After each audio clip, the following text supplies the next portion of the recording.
دماغوں کو ہی نہیں بلکہ دنیا کو ہلا دینے والا، لرزا دینے والا حادثہ جب دلی کی فضا میں دو طیارے آپس میں ٹکرا گئے۔ 12 نومبر 1996 کی اس شام کو سعودی ایئر لائنز کی ایک پرواز نے معمول کے مطابق دہلی ہوائی اڈے سے اڑان بھری۔ موسم صاف تھا اور ہوا بھی پرسکون تھی اور کوئی بھی پریشان کن علامات نہیں تھیں جو اشارہ کرتی کہ کچھ ہی لمحوں میں ہزاروں فٹ کی بلندی پر تقریباً 350 مسافروں سمیت یہ طیارہ چکنا چور ہو جائے گا۔ تقریباً 500 کلومیٹر فی گھنٹے کی رفتار سے پرواز کرتا یہ بوئنگ 747 چند منٹوں میں 14,000 فٹ کی بلندی پر پہنچ چکا تھا اور اس نے دہلی ہوائی اڈے کے ایئر ٹریفک کنٹرول سے مزید اوپر جانے کی اجازت مانگی، تاہم ATC نے اسے فی الحال اسی اونچائی پر رہنے کی ہدایت دی۔ دہلی ہوائی اڈے کا رن وے ان دنوں یک طرفہ تھا، یعنی روانگی اور آمد دونوں رن وے کے ایک ہی طرف سے ہوتی تھی۔ اسی وقت مخالف سمت سے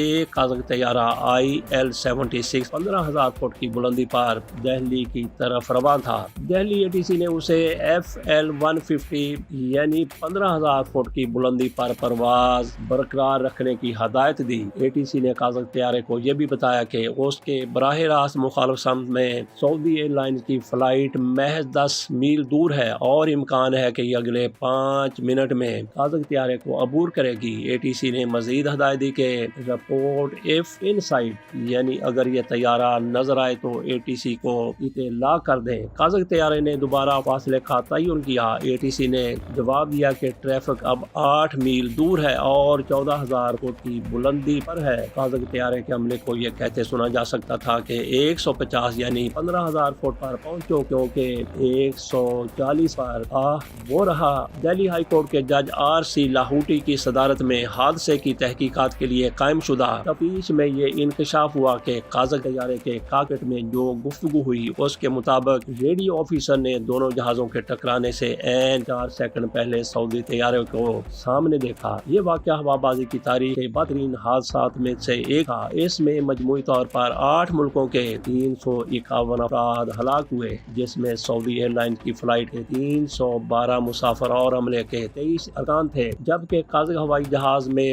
32 مسافر اور عملے کے 5 ارکان موجود تھے۔ اسی طرح سعودی طیارے کے عملے کے آخری الفاظ یہ ظاہر کرتے ہیں کہ انہوں نے بھی قازق طیارے کو آخری لمحات میں دیکھا تھا اور وہ سمجھ گئے کہ موت قریب ہے۔ لاہوٹی کمیشن کے مطابق ان کے آخری الفاظ تھے: استغفر اللہ، اشہد ان لا الہ الا اللہ و انا الیہ راجعون۔ طیاروں کے ملبے سے یہ اندازہ لگایا گیا کہ قازق طیارہ سعودی طیارے سے نیچے آ چکا تھا اور سعودی طیارہ نظر آتے ہی فوری طور پر اپنی صحیح بلندی یعنی 15,000 فٹ پر جانے کی کوشش کر رہا تھا اور اس وقت اس کا پچھلا حصہ سعودی طیارے کے دائیں پر سے ٹکرا گیا۔ زمین پر دونوں طیاروں کے تصادم کا کوئی چشمدید گواہ موجود نہیں تھا، تاہم ہوا میں ایک شخص تھا جس نے حادثے کے چند لمحوں بعد کا منظر ATC کو بیان کیا۔ دہلی سے 8 منٹ کے فاصلے پر امریکی فضائیہ کا ایک طیارہ امریکی سفارت خانے کا سامان لے کر اسلام آباد سے دہلی پہنچنے ہی والا تھا۔ تصادم کے 2 منٹ بعد اس نے دہلی ATC کو اطلاع دی کہ اس نے ایک بڑا آگ کا گولہ دیکھا ہے جو چند لمحوں میں زمین پر 2 الگ جانب گرتے ہوئے نظر آیا۔ اس کے پائلٹ نے ATC کو بتایا کہ ہم نے اپنے دائیں طرف ایک بڑے آگ کے گولے جیسا کچھ دیکھا ہے، یہ بڑے دھماکے کی طرح لگ رہا ہے۔ ATC نے فوراً دونوں طیاروں سے کئی بار رابطہ کرنے کی کوشش کی لیکن کوئی جواب نہیں ملا۔ یہ ظاہر تھا کہ بہت دیر ہو چکی ہے۔ اس کے 1 منٹ بعد امریکی طیارے نے دوبارہ خبر کی تصدیق کی۔ انہوں نے پہلے اسے بجلی چمکنے کا واقعہ سمجھا تھا، لیکن انہوں نے واضح کیا کہ ہمیں اس وقت آپ کے شمال مغرب میں تقریباً 44 میل دور دائیں جانب 2 آگ کے گولے نظر آ رہے ہیں۔ انہوں نے مزید وضاحت کی کہ گزرتے ہوئے ہم نے بادل میں آگ کا ایک بڑا گولہ دیکھا ہے اور مجھے ملبہ نظر آیا۔ زمین پر 2 الگ الگ جگہوں پر آگ ہے۔ اوور یہ آگ کے گولے دہلی ہوائی اڈے سے تقریباً 100 کلومیٹر دور ریاست ہریانہ کے چرخی دادری گاؤں میں گرے تھے۔ ان دنوں کی اخبارات کی سرخیاں کچھ یوں تھیں: 257 لاشیں بہت حد تک ناقابل شناخت، 62 اتنی جلی ہوئی ہیں کہ شناخت ناممکن، 32 مکمل طور پر مسخ شدہ۔ مرنے والوں کی قومیت 331 انڈین، 18 سعودی، 9 نیپالی، 3 پاکستانی، 2 امریکی، 1 برطانوی اور 1 بنگلہ دیشی۔ جائے وقوع کے مناظر: گاؤں گاؤں والوں نے بھی میڈیا کو بتایا کہ انہوں نے اوپر سے آگ کے گولے گرتے ہوئے نیچے سے سیاہ دھواں اڑتے دیکھا تھا۔ کمیشن نے گاؤں والوں کے حوالے سے بتایا کہ پہلے تو ایک خطرناک آواز آئی جس نے پورے گاؤں کو ہلا کے رکھ دیا۔ گھروں کے دروازے اور کھڑکیاں ٹوٹ گئیں اور چاروں طرف شیشے کے ٹکڑے بکھر گئے۔ خوف زدہ لوگ اسے زلزلہ سمجھ کر اپنے گھروں سے باہر نکل آئے۔ جب یہ ظاہر ہو گیا کہ یہ طیارے ہیں تو لوگ آگ اور دھوئیں کی جانب بھاگے کیونکہ طیارہ گاؤں کے باہر کھیت میں گرا تھا۔ ان کا خیال تھا کہ سعودی پائلٹ نے گاؤں کو بچانے کی کوشش کی تھی اور طیارے کو کھیت کی جانب لے گئے تھے، حالانکہ تحقیق میں اس کے کوئی ثبوت نہیں ملے۔ جب تک یہ خبر دہلی میں میڈیا کے دفاتر تک پہنچی تو اس وقت تک شام کے نیوز بلیٹن ریکارڈ ہو چکے تھے۔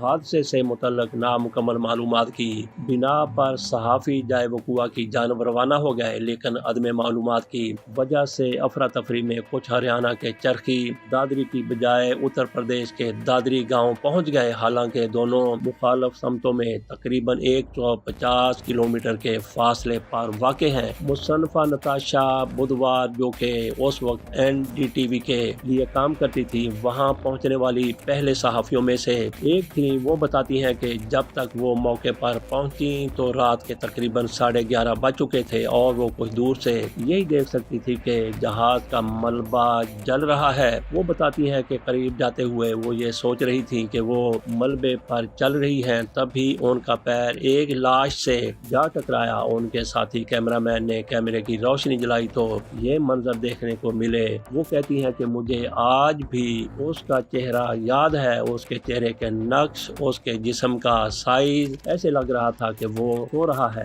جیسا کہ نتاشا نے محسوس کیا اور احساس ہے کہ کوریج کرنے والے زیادہ تر صحافی جلتی ہوئی لاشوں کی بو پر تبصرہ کرتے ہوئے بتاتے ہیں کہ وہاں آس پاس ہر کھیت میں جسم کے اعضاء بکھرے ہوئے تھے اور وہ اندھیرے میں کھیت کی مٹی یا گوبر سمجھ کر باقیات پر چل رہے تھے۔ نتاشا نے دوسرے صحافیوں کی طرح اس رات وہیں پر ہی قیام کیا اور جب صبح ہوئی تو تب انہیں سانحے کی اصل شدت کا اندازہ ہوا۔ ہر جانب لاشیں، گھڑیاں، زیورات، چشمے، ساڑیاں، مسالے کے پیکٹ اور کھلونے نظر آ رہے تھے۔ وہاں پر بکھرے جسم اور ان کے مال و اسباب ان کی خوشیوں اور غموں کی عکاسی کر رہے تھے۔ نتاشا یاد کرتی ہیں کہ میں نے وہاں گڑیاں، ٹیڈی بیئرز اور بیگز وغیرہ دیکھے۔ وہ بتاتی ہیں کہ وہاں کچھ آدھی لاشیں، کسی کا اوپری حصہ غائب تو کسی کا نچلا حصہ اور کچھ جلی ہوئی لاشیں تھیں۔ وہ کہتی ہیں کہ یہ ایک دماغ ہلا دینے والا حادثہ تھا۔ یہ ناقابل تصور تھا کہ دو طیارے ہوا میں ٹکرا جائیں۔ ہزاروں فٹ کی بلندی سے تیزی سے گرنے کے بعد سعودی طیارے کا انجن جہاں گرا وہاں 20 فٹ کا ایک گڑھا بن گیا۔ جہاز کا ڈھانچہ ناقابل شناخت تھا اور صرف اس کے دم کا کچھ حصہ ایک حد تک پہچانا جا رہا تھا۔ اخبارات میں اس وقت کی رپورٹس کے مطابق لوگوں نے لاشوں سے گھڑیاں، زیورات اور کپڑے اتار لیے۔ اس کے برعکس بہت سے مقامی لوگوں نے مرنے والوں اور ان کے سامان کی بازیابی میں قابل تعریف مدد کی اور انہوں نے مقامی حکام کے ساتھ مل کر لاشوں کو قریبی ہسپتال پہنچایا۔ نیو یارک ٹائمز کی ایک رپورٹ کے مطابق جب لاشوں کو چرخی دادری ہسپتال لے جایا گیا تو انہیں ہسپتال کی راہداریوں اور وارڈز میں برف کے ڈھیروں پر پھینک دیا گیا، جس سے وہاں خون کی ندیاں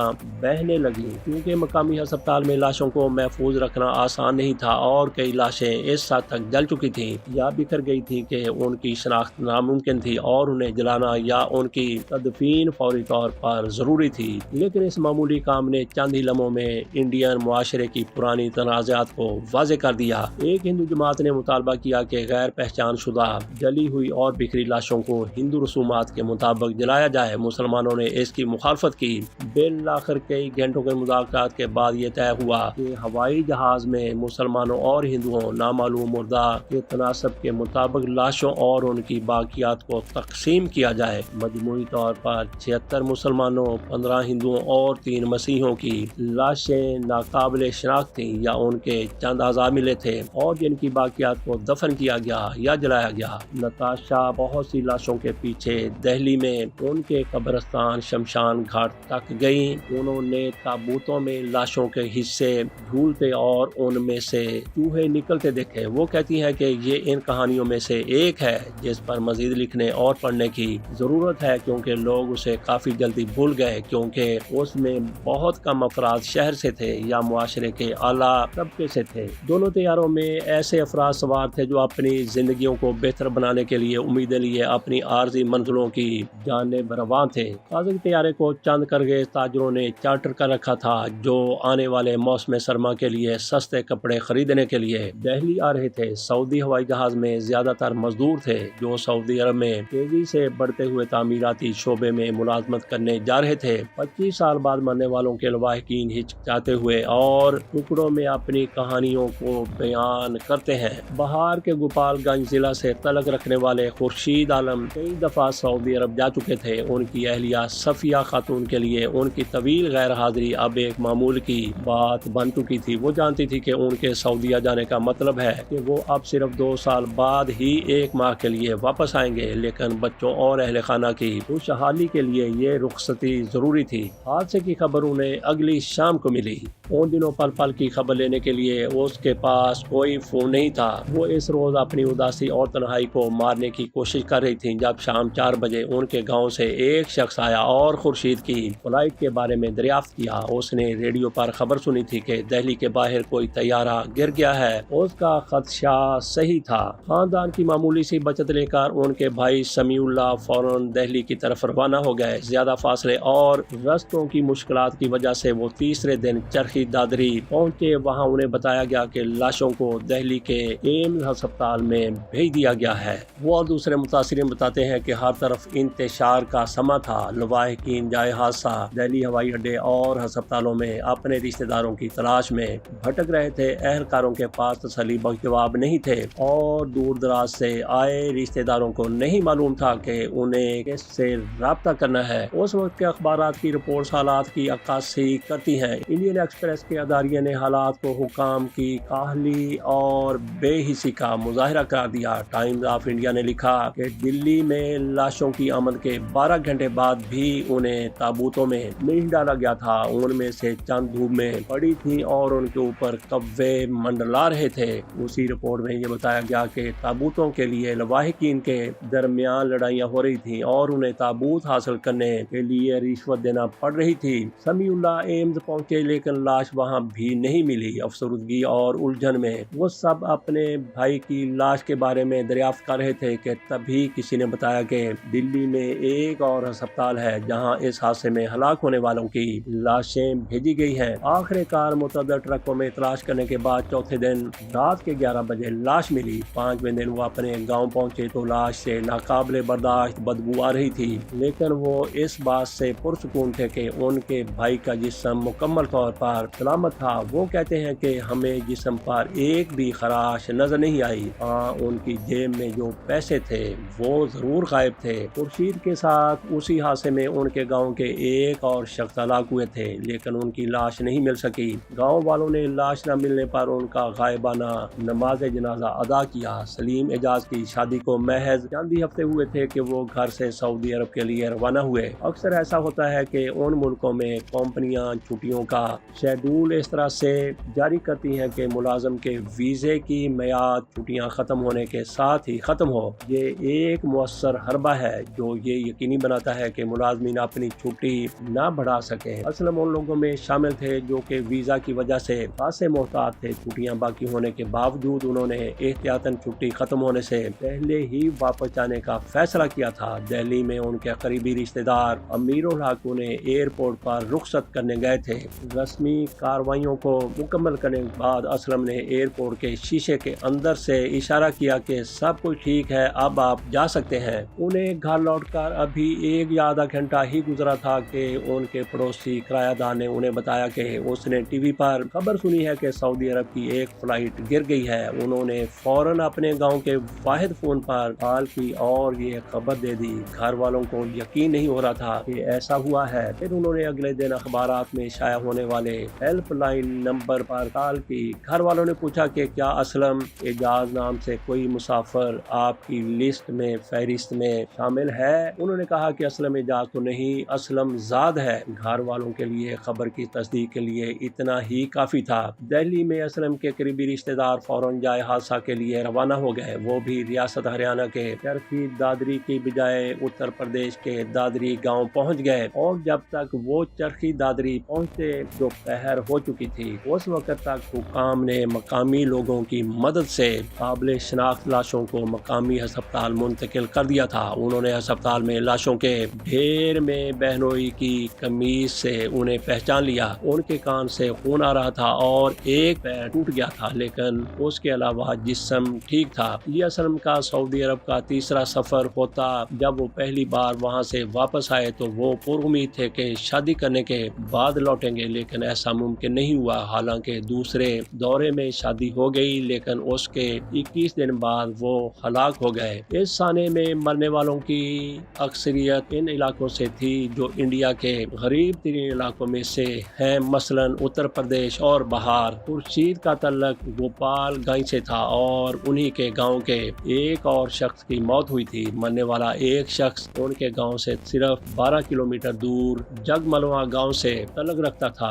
جگ ملوا سے 35 کلومیٹر دور ضلع سیون کے خالص پور گاؤں میں ایک شخص کی موت ہوئی تھی اور وہاں سے 20 کلومیٹر دور جمہالاتا گاؤں میں 6 نوجوانوں کی موت ہوئی تھی۔ وہ سبھی پہلی بار ملک سے باہر جا رہے تھے، لیکن لاش کی شکل میں لوٹے، وہ بھی صرف 3۔ ہلاک ہونے والوں میں راجستھان، دہلی، کیرل، جموں کشمیر، پنجاب، آندھرا پردیش، مہاراشٹر، ہریانہ، آسام، مدھیہ پردیش اور مغرب بنگال سے تعلق رکھنے والے شامل تھے۔ اس حادثے میں انیل مہیشوری نامی ایک شخص کے 2 بیٹے مارے گئے۔ ایک ایسا خوش قسمت شخص بھی تھا جسے اس کے احتجاج کے باوجود بھی کسی وجہ سے طیارے میں بیٹھنے کی اجازت نہیں ملی اور وہ حادثے کے تقریباً 1 ہفتے بعد سعودی عرب گیا۔ ایک ایسی فیملی بھی تھی جسے حادثے کے 5 روز پہلے روانہ ہونا تھا، لیکن ان کے بچے کے بیمار ہونے کی صورت میں انہیں تاخیر سے جانا پڑا اور پھر وہ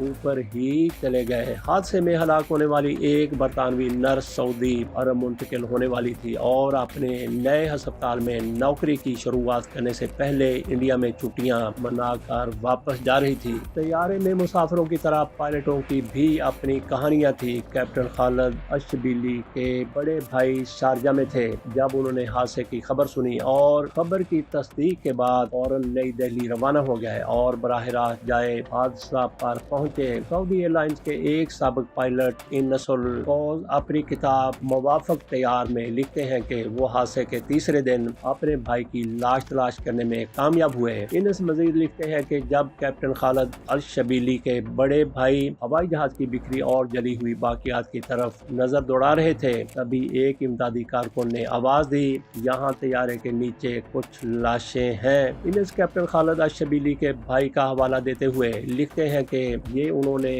بتایا کہ میں نے اپنے بھائی کو دیکھا اور میں نے اس کے سینے پر ایئر لائن کے بیج اور کندھے پر لگے ایپولیٹس اور ان کے کچھ سرکاری کاغذات جو اس کے سینے کی جیب میں تھے ان سے پہچانا۔ انہوں نے خواص کو مزید بتایا کہ وہ اس قدر زخمی تھے کہ ان کے جسم کی زیادہ تر ظاہری خصوصیات غائب ہو گئی تھیں، لیکن جب میں نے انہیں صاف کیا تو میں نے کچھ عجیب دیکھا۔ ان کی جلد ان کے قدرتی بھورے رنگ کے برق، ہاں اب بھی خون بہ رہا تھا اور وہ حادثے کا تیسرا دن تھا۔ اخبارات نے یہ بھی بتایا کہ 4 مسافر ایسے تھے جو زمین پر گرنے کے بعد تک سانس لے رہے تھے، لیکن ہسپتال پہنچتے اس سے پہلے ہی دم توڑ گئے۔ امیر الحق کا کہنا ہے کہ وہاں لوگوں نے بتایا کہ میرے بہنوئی بھی زمین پر گرنے تک زندہ تھے، لیکن ہم نے تو دیکھا نہیں تھا، تو ہمیں نہیں معلوم کہ یہ بات حقیقت ہے یا نہیں۔ حادثے کے بعد کیا سرائیوں کا دور جاری رہا۔ چند لوگوں نے طیارے کے آلات میں اچانک ممکنہ خرابی کو حادثے کی وجہ بتایا۔ کسی نے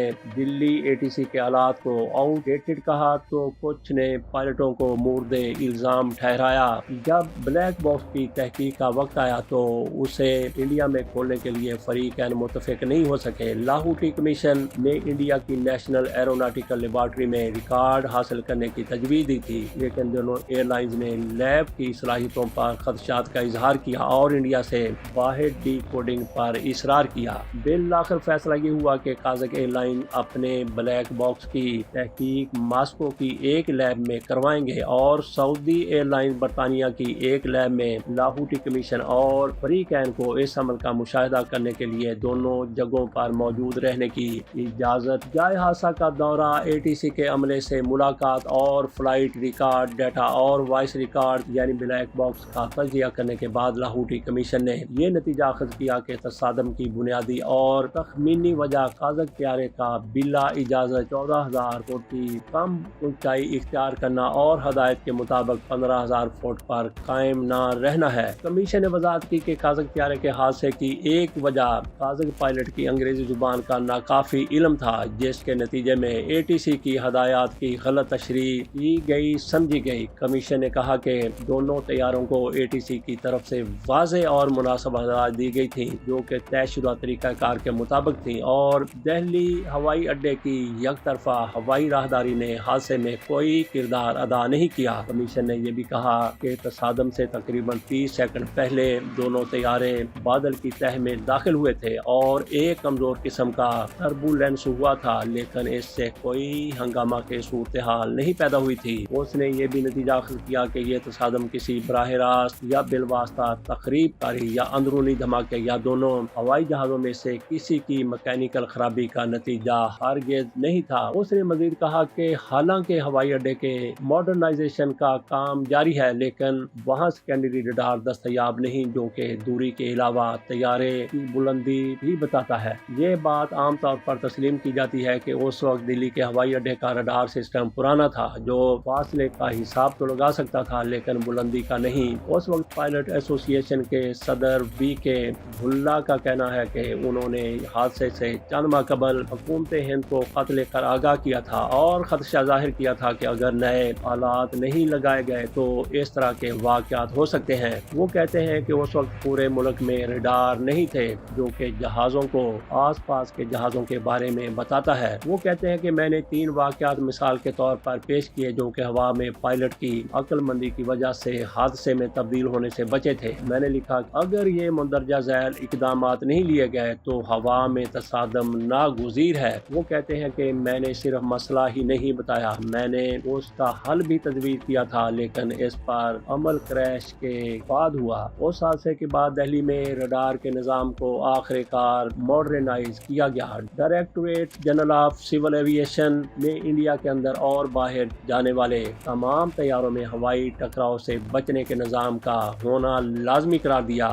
بین الاقوامی سطح پر اس کا اثر یہ ہوا کہ پائلٹوں کے لیے ایک معیار کی انگریزی کو لازمی قرار دیا گیا، لازمی بنا دیا گیا۔ اس حادثے میں زیادہ تر افراد معاشرے کے کمزور طبقے سے منسلک تھے۔ متاثرین کے مطابق انڈین حکومت نے انہیں کوئی معاوضہ ادا نہیں کیا۔ پارلیمان کے ایک رکن نے جولائی 1998 میں حکومت سے دریافت کیا کہ کیا لاہوٹی کمیشن نے اپنی رپورٹ پیش کر دی، کیا اس نے طیاروں کو ٹکرانے کے قازق عملے کو ذمہ دار ٹھہرایا اور اگر ہاں تو کیا انڈین حکومت نے قازق حکومت سے تحقیقات کے تمام اخراجات اور معاوضے کا مطالبہ کیا۔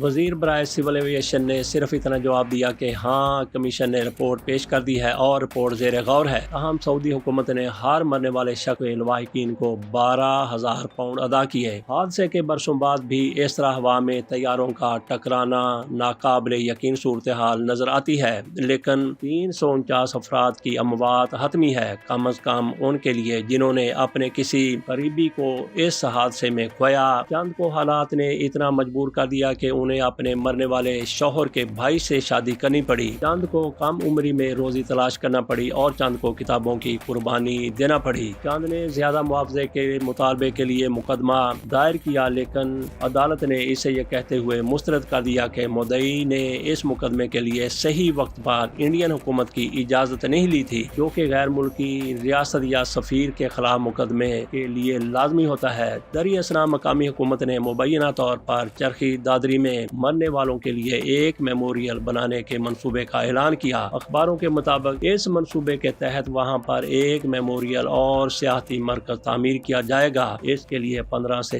20 ایکڑ زمین کی تلاش اب بھی جاری ہے۔ اجازت دیجیے، اللہ